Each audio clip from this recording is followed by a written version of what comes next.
আসসালামু আলাইকুম। ওয়ালাইকুম সালাম। ভালো আছেন? আল্লাহ রাখছে ভালো। মাশাআল্লাহ মাশাআল্লাহ। এই যে কুশাল বিক্রি করতেছেন, কুশাল বিক্রি করি। তো যতটুকু আল্লাহ মিলায় আপনি আল্লাহর কাছে খুশি তো না? হ্যাঁ, হেরম খুশি। আল্লাহ যতটুকু মিলায় আলহামদুলিল্লাহ। আলহামদুলিল্লাহ। তো আপনাকে যদি আমি শর্ট ইসলামিক কিছু প্রশ্ন করি, আপনি কি উত্তর দিবেন যদি জানেন? কিছুই জানি না। যদি জানেন দিবেন তো উত্তর না? জানি না।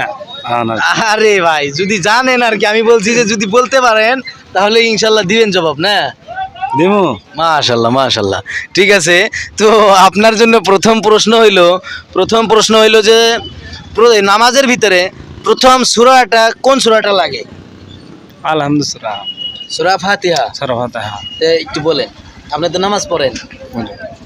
আউযু বিল্লাহি মিনাশ শাইতানির রাজিম। এদিকে তাই দেখেন। হ্যাঁ। বিসমিল্লাহির রহমানির রহিম।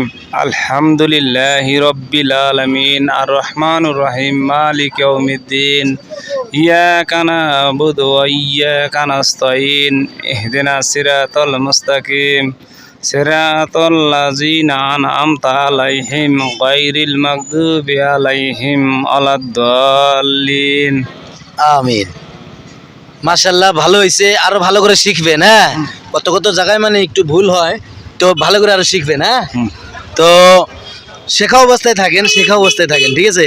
তো আপনার জন্য দ্বিতীয় নম্বর প্রশ্ন যে নামাজের ভিতরে যদি ওয়াজিব যদি বাদ যায় তাহলে নামাজটা কি হবে?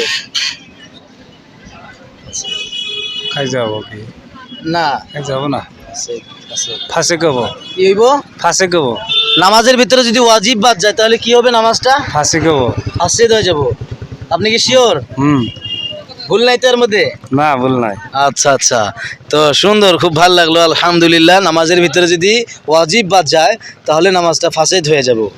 আচ্ছা, তো আপনার জন্য তিন নাম্বার প্রশ্ন যে আপনি তো নামাজ পড়েন না? পড়ি মাঝে মাঝে। মাঝে মাঝে 5 ওয়াক্ত নামাজ পড়বেন ইনশাআল্লাহ? পড়বো ইনশাল্লাহ। মাশাআল্লাহ, খুব ভালো লাগলো। ঠিক আছে, দোয়া করবেন। হ্যাঁ, ঠিক আছে। আসসালামু আলাইকুম। ওয়ালাইকুম সালাম। তো সবাই বেশি বেশি করে ভিডিওটা শেয়ার করবেন, আর যদি আমার কথা বলার মাধ্যমে যদি কোনো জায়গায় ভুল হয় আপনারা সবাই ক্ষমা দৃষ্টিতে দেখবেন, ছোট ভাই এবং ছোট বন্ধু এবং ছাত্র হিসাবে ক্ষমা করে দিবেন। আসসালামু আলাইকুম।